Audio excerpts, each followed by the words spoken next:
Chennai super କିଙ୍ଗସ୍ର ପୂର୍ବତନ ଅଧିନାୟକ ମହେନ୍ଦ୍ର ସିଂ ଧୋନିଙ୍କ ସହ ରୋହିତ ଶର୍ମା ମିଳିତ ଭାବରେ ଆଇପିଏଲ୍ର ସବୁଠାରୁ ସଫଳ ଅଧିନାୟକ। କିନ୍ତୁ ବର୍ତ୍ତମାନ ରୋହିତ ଏବଂ ଧୋନି ଏହି ସିଜନ୍ରେ ନିଜ ନିଜ ଦଳର ନେତୃତ୍ୱ ନେଉନାହାନ୍ତି। ମୁମ୍ବାଇ ଇଣ୍ଡିଆନ୍ସର ପୂର୍ବତନ ଅଧିନାୟକ ରୋହିତ ଶର୍ମାଙ୍କ ପୂର୍ବରୁ ଆଇପିଏଲ୍ରେ 5ଟି ଟାଇଟଲର ଜିତିବାର ରେକର୍ଡ ରହିଛି। ବର୍ତ୍ତମାନ ଏହି ବର୍ଷ ଆଇପିଏଲ୍ରେ ରୋହିତ ଶର୍ମାଙ୍କ ନାମରେ ଆଉ ଏକ ବିଶେଷ ସଫଳତା ଯୋଡ଼ିବାକୁ ଯାଉଛି। ରୋହିତ ଆଇପିଏଲ୍ରେ 59ଟି କ୍ୟାଚ୍ ନେଇଛନ୍ତି ଏବଂ ଆଉ ଗୋଟିଏ କ୍ୟାଚ୍ ଧରିଲେ ସେ ଏହି ଟୁର୍ଣ୍ଣାମେଣ୍ଟରେ ଏକ ଶତକ କ୍ୟାଚ୍ ପୂରଣ କରିବେ। ଆଇପିଏଲ୍ରେ ଅଣ-ୱିକେଟ୍ କିପର ଖେଳାଳିଙ୍କ ମଧ୍ୟରେ ସର୍ବାଧିକ କ୍ୟାଚ୍ ନେବା କ୍ଷେତ୍ରରେ ଭାରତୀୟ ଖେଳାଳିମାନେ ପ୍ରାଧାନ୍ୟ ବିସ୍ତାର କରିଛନ୍ତି।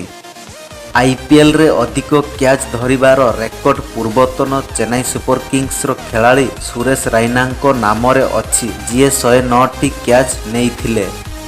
ଏହାପରେ ପୂର୍ବତନ ରୟାଲ ଚ୍ୟାଲେଞ୍ଜ ବାଙ୍ଗାଲୋରର ଅଧିନାୟକ ବିରାଟ କୋହଲି ଆସୁଛନ୍ତି, ଯିଏ ଏପର୍ଯ୍ୟନ୍ତ 106ଟି କ୍ୟାଚ୍ ନେଇଛନ୍ତି। ଏହାପରେ କିରଣ ପୋଲାର୍ଡ, ଯିଏ ଦୀର୍ଘ ଦିନ ଧରି ମୁମ୍ବାଇ ଇଣ୍ଡିଆନ୍ସ ପାଇଁ ଖେଳିଥିଲେ ଏବଂ ତାଙ୍କ ଆଇପିଏଲ୍ କ୍ୟାରିୟରରେ ମୋଟ 103ଟି କ୍ୟାଚ୍ ନେଇଥିଲେ। ଚତୁର୍ଥ ସ୍ଥାନରେ ଅଛନ୍ତି ରୋହିତ ଶର୍ମା, ଯାହାର ନାମରେ 59ଟି କ୍ୟାଚ୍ ଅଛି। ତେବେ କେବଳ 3 ଜଣ ଖେଳାଳି ଆଇପିଏଲ୍ରେ ଏକ ଶତକ କ୍ୟାଚ୍ ପୂରଣ କରିବାର ରେକର୍ଡ ସୃଷ୍ଟି କରିଛନ୍ତି ଏବଂ ବର୍ତ୍ତମାନ ରୋହିତ ମଧ୍ୟ ଏହି ତାଲିକାରେ ଯୋଗ ଦେବାକୁ ଅତି ନିକଟତର ହୋଇଛନ୍ତି। ଅଣ-ୱିକେଟ୍ କିପର ଖେଳାଳିଙ୍କ ମଧ୍ୟରେ ଅଧିକାଂଶ କ୍ୟାଚ୍ ନେବା ଦୃଷ୍ଟିରୁ 4 ଜଣଙ୍କ ମଧ୍ୟରେ 3 ଜଣ ଭାରତୀୟ ଖେଳାଳି ଶ୍ରେଷ୍ଠ ସ୍ଥାନରେ ଅଛନ୍ତି। କେବଳ କିରଣ ପୋଲାର୍ଡ ହେଉଛନ୍ତି એકમાત્ર ବିଦେଶୀ ଖେଳାଳି ଯିଏକି ଆଇପିଏଲ୍ରେ 100ରୁ ଅଧିକ କ୍ୟାଚ୍ ନେଇଛନ୍ତି।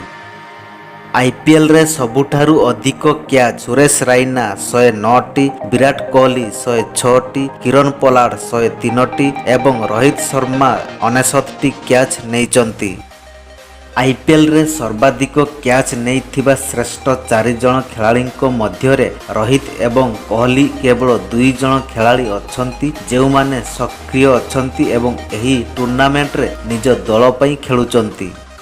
ବିରାଟ କୋହଲି ଏବଂ ରୋହିତ ଶର୍ମାଙ୍କ ମଧ୍ୟରେ କ୍ୟାଚ୍ ନେବା ଦୃଷ୍ଟିରୁ ଅଧିକ ପାର୍ଥକ୍ୟ ନାହିଁ।